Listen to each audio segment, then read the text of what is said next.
नमस्कार स्टूडेंट, स्वागत है आप लोगों का आधारशिला आईएएस के यूट्यूब चैनल में। इंडियन पॉलिटी का एक और टॉपिक लेकर हम लोग आज हाजिर हुए हैं। पिछले लेक्चर में हम लोगों ने संसद स्टार्ट किया था, उसी लेक्चर को हम लोग आगे बढ़ा रहे हैं और आज हम लोग देखने जाएंगे कि संसद के सदस्यों की निरर्हता से संबंधित क्या प्रावधान है।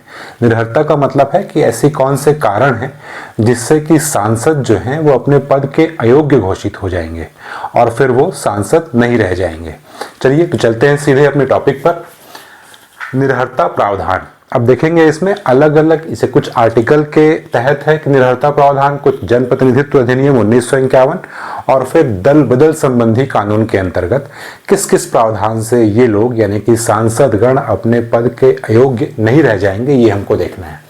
चलिए तो पहले देखते हैं आर्टिकल 102। आर्टिकल 102 के तहत क्या होगा, यदि कोई सांसद किसी राज्य सरकार या केंद्र सरकार में लाभ के पद पर हो तो वो अपने पद के अयोग्य घोषित हो जाएंगे और सांसद सदस्य नहीं रह जाएंगे।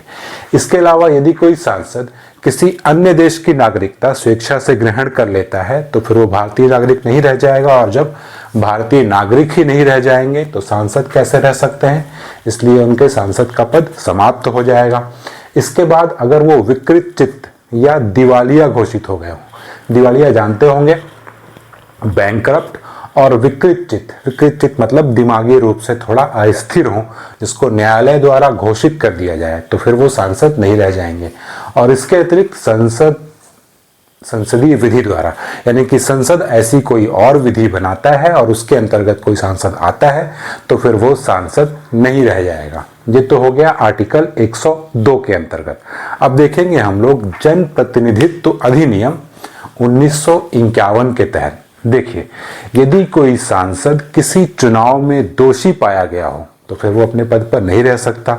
किसी अपराध में दोष सिद्ध हुआ हो और उसे कम से कम 2 वर्ष यानी कि 2 वर्ष या उससे अधिक की सजा मिल गई हो तो फिर वो व्यक्ति सांसद नहीं रह जाएगा।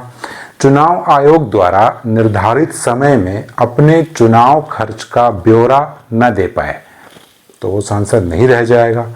किसी ऐसे निगम में लाभ का पद धारण करता हो जिसमें सरकार की हिस्सेदारी 25% या उससे अधिक हो, ठीक। फिर सरकारी सेवा से बर्खास्त किया गया हो, किस आधार पर, या तो भ्रष्टाचार के आधार पर या निष्ठाहीनता के आधार पर, तो भी वो सांसद नहीं रह जाएगा। फिर ऐसे व्यक्ति को यदि सरकारी सेवा में सरकारी ठेकों में रुचि ना हो तो फिर कोई मतलब ही नहीं है। जब आपकी रुचि ही नहीं है तो आप सांसद क्यों हैं, ठीक। फिर अंत में क्या है, सामाजिक अपराध में लिप्त हो या फिर ऐसे सामाजिक अपराधों का प्रचार प्रसार करता हुआ पाया गया हो। सामाजिक अपराध से तात्पर्य समझिएगा यहाँ पे, जैसे कि छुआछूत है ना, दहेज या सती प्रथा, तो इन सब गतिविधियों में या इन सब अपराधों में स्वयं लिप्त हो या स्वयं लिप्त ना भी हो लेकिन इनका प्रचार प्रसार करता पाया गया हो तो फिर वो व्यक्ति सांसद नहीं रह जाएगा, ठीक है। अच्छा, जनप्रतिनिधित्व अधिनियम 1951 के तहत जो निरर्हताएं हैं या अयोग्यताएं हैं, इनसे संबंधित कोई भी मामला आता है तो उन पे अंतिम निर्णय राष्ट्रपति का होता है, ठीक। ये हो गया जनप्रतिनिधित्व अधिनियम 1951। अब देखिए, दोहरी सदस्यता यानी कि कोई एक सांसद है लेकिन अगर वो 2 सीटों से है, 2 सदन में जीत गया है, तब क्या होगा, तो दोनों में तो रह नहीं सकता, तो किसी एक ही में रहेगा। तो वही चीज यहाँ पे है, दोहरी सदस्यता संबंधी निरर्हता। ये भी जनप्रतिनिधित्व 1951 में ही इसका प्रावधान किया गया है। अब देखिए, यदि लोकसभा और राज्यसभा दोनों के लिए यदि कोई व्यक्ति एक ही समय में लोकसभा व राज्यसभा दोनों के लिए चुन लिया गया हो तब क्या होगा, तब इस व्यक्ति को 10 दिनों के भीतर दोनों में से किसी एक सदन को चुनना होगा, या तो वो लोकसभा को चुन ले या तो वो राज्यसभा को चुन ले। अगर वो नहीं चुनता है तो राज्यसभा में उसका पद समाप्त हो जाएगा, ठीक। अब राज्यसभा में ही क्यों हुआ, तो इसके लिए एक लॉजिक ऐसे बना के रखिए कि चूंकि राज्यसभा जो है इसका चुनाव अप्रत्यक्ष रूप से होता है, लेकिन लोकसभा का चुनाव प्रत्यक्ष होता है। इसमें सामान्य जनता यानी हम लोग भाग लेते हैं, वो जनता का सदन है, तो इसलिए जनता के सदन में तो रहेगी उसकी सदस्यता, लेकिन राज्यसभा में उसकी सदस्यता समाप्त हो जाएगी। और समय कितना है, 10 दिनों का। फिर देखिए, फिर अगला है किसी एक सदन का सदस्य दूसरे के लिए भी निर्वाचित।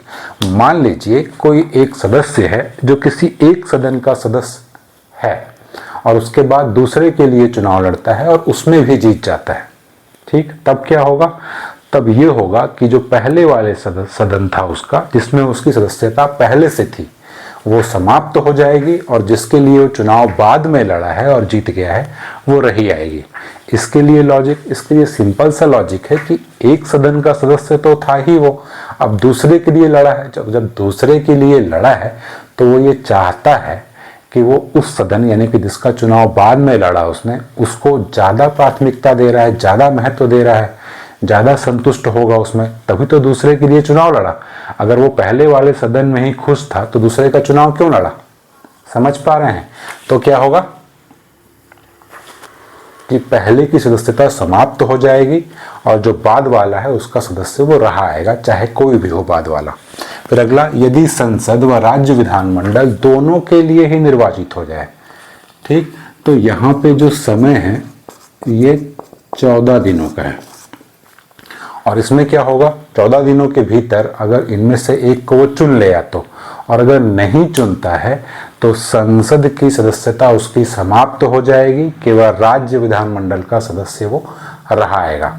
अब एक लॉजिक और लगाना पड़ेगा यहाँ पे कि किस में 14 दिन है और किस में 10 दिन है। तो ऐसा लॉजिक बनाइए कि अब यहाँ पे क्या है, लोकसभा राज्यसभा वाली ही बात है, दिल्ली में ही हैं दोनों, आसपास ही हैं, तो 10 दिन में सोच समझ लो। और यहाँ पे राज्य विधानमंडल, अब मान लीजिए कोई एमपी के राज्य विधानमंडल का चुन लिया गया और संसद सदस्य था ही, तो अब थोड़ी दूरी बढ़ गई, तो समय थोड़ा ज़्यादा दे दिए 14 दिनों की, ठीक। और विधानमंडल का सदस्य रहा आएगा, संसद की सदस्यता समाप्त हो जाएगी। ऐसा क्यों, अगर वो डिसीजन नहीं लेता है तो ऐसा इसलिए मान के चलिए कि विधानमंडल जो है, विधानमंडल का चुनाव वही व्यक्ति लड़ता है जो उस विधानमंडल की मतदाता सूची में हो, यानी कि विधानसभा समझिए इसको, कि विधानसभा का सदस्य जो होगा तो उस प्रदेश की मतदाता सूची में भी पंजीकृत है, यानी उस प्रदेश का मतदाता है, उससे उसका ज़्यादा लगाव है, तो इसलिए भैया तू यहीं रह, प्रदेश में ही रह, केंद्र में मत जा, ठीक है। इस तरह का कुछ लॉजिक बना लीजिएगा। चलिए, और लास्ट में है, यदि एक ही सदन की 2 सीटों के लिए, एक ही सदन यानी लोकसभा की ही मान लीजिए 2 सीटों के लिए निर्वाचित हो गया, तब क्या होगा, तब भी इसको 10 दिन के भीतर डिसीजन लेना है, नहीं तो दोनों ही स्थान उसके रिक्त हो जाएंगे, ठीक। यहाँ पे याद रखिएगा कि दोनों सीटें रिक्त हो जाएंगी।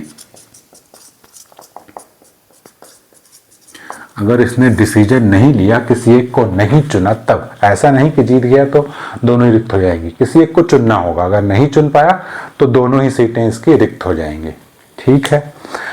अब एक और आधार है अनुपस्थिति के आधार पर, यदि कोई सदस्य लगातार 60 दिनों तक, यही लिखा है मैंने, सदन की बैठकों में अनुपस्थित रहे, लगातार 60 दिन से वो आ ही नहीं रहा है, सदन की बैठक लगातार चल रही है, तो तुम क्यों सदस्य हो, तब यहाँ पे क्या होगा, तो उसका स्थान रिक्त किया जा सकता है, ठीक।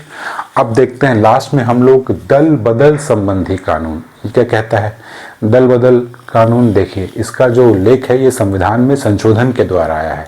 संविधान में 52वां संशोधन किया गया और एक नई अनुसूची यानी 10वीं अनुसूची जोड़ी गई और इसमें दल बदल से संबंधित कानूनों का प्रावधान है, ठीक। अब ये क्या होगा, मान लीजिए कोई एक व्यक्ति किसी राजनीतिक दल से चुनकर आ गया और चुनकर आने के बाद उस दल से उसने त्यागपत्र दे दिया, तो वो अयोग्य घोषित हो जाएगा और उसका पद रिक्त हो जाएगा।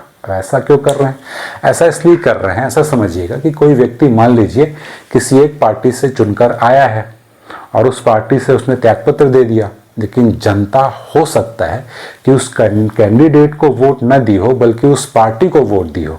जैसे अभी हम लोग कुछ दिनों से देख रहे हैं, कई वर्षों से, जब से मोदी जी आ गए हैं, भाजपा की सरकार है, तो मोदी जी के नाम पे ही वोट मिलते हैं, यानी भाजपा के नाम पे ही लोकसभा का चुनाव लड़ा जा रहा है।